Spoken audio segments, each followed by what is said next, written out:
मीच तुला आमंत्रण केलेलं आहे की सन्माननीय एकनाथजी शिंदेनी सुद्धा नवी मुंबईत यावं, दरबार घ्यावं, अजितदादांनी सुद्धा यावं. जर त्यांना वेळ नसेल त्यांनी त्यांच्या मंत्र्या त्याच्यात काय वावडं आहे.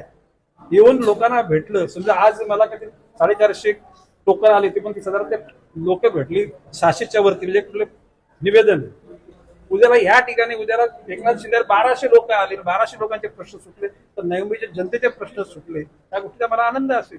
आणि अशाच प्रकारचे तुम्हाला एकच सांगतो, एखादा आमदार जेव्हा निवडून येतो त्याला आमदार तो त्या मतदारसंघाचा राहत नाही. तो आमदार या राज्यातल्या कुठल्याही जिल्ह्यातल्या, कुठल्याही तालुक्यातल्या, कुठल्याही गावच्या लोकांचा प्रश्न कुठल्याही खात्याचा तो उपस्थित करू शकतो.